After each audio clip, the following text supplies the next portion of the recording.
Yo, what's up guys? We are back again dito sa aming YouTube channel. So for today's video, bali may ginagawa tayong mga framing ng mga bintana. So this one is casement po yung sa gitna, and then sa babang bahagi nito is fixed glass as well as sa itaas na rin po.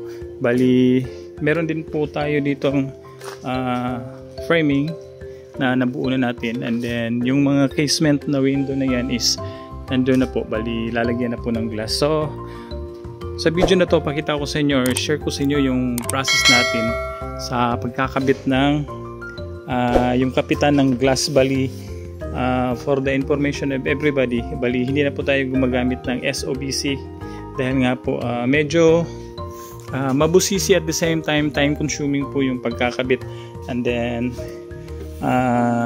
kumbaga sa bago nating pamamaraan nakakatipid tayo ng materyales, at the same time na-assure din natin na maganda yung resulta, and then assure din natin na matibay yung result.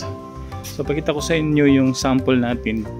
So yan po, 1/2 by 1 po yung gamit natin dyan, and then I think almost 10 years na po yan. Andyan pa po yung glass, so matibay po yung proseso or yung procedure or yung materials itself na ginagamit natin. Kumbaga very suitable pa rin po sa kahit malaki po yung mga glass panel. So like I said, pakita ko sa inyo yung process. Si madam ang mag-video sa ito karon. Wala, so ano itong video? Bali yung gamit pala nating tubular frame dito is 1/3 by 4 dahil nga po request po ng owner or yung may-ari para mas bulky daw tignan yung kanyang mga bintana. And then nailagay na rin po natin yung ibabaw na bahagi ng ating kapitan ng glass, which is the 1/2 by 1, as well as dito sa may bottom part ng ating heater. Ayan po.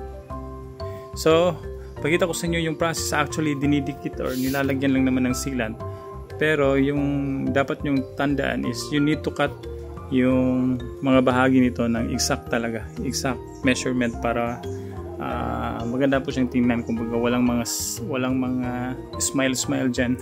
Sige madam. So mag-apply lang tayo ng konting sealant guys. Kumbaga paburutin nyo lang ng konti. Yun na yun. Then like I said, make sure na nasa tamang sukat po yung mga aluminum or yung 1/2 by 1, and then lagay nyo po dyan. Push nyo lang po ng bahagya para ma-flatten po yung sealant. So ganyan. Then after ma-dry nyan, saka natin susundan ng mga tornilyo. Bali ito lang yung sa gilid natin lagyan para matibay talaga, hindi siya mababaklas. Nga pala yung gamit lang nating sealant dito is acetic lang po. So ayan guys, dito naman sa kabila, kumbaga repeat the process lang po. Oops. So diinan nyo lang po ng bahagya para like I said, ma-flatten po yung sealant. So that's it guys.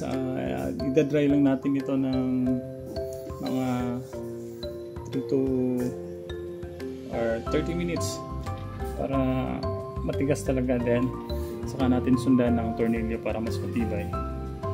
So like I said, yung proseso na to is subok na po nating ginagawa, or at the same time yung materials.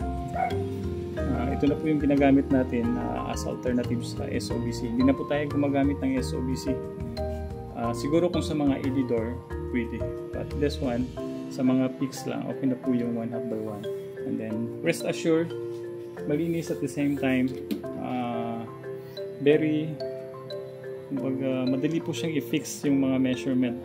Whereas kung mag-SOBC po kayo, ang dami nyo pong kailangan i-fix yung lock, yung base, and then possible yung result is may mga butas pa or yung mga gap rather. So that's it guys.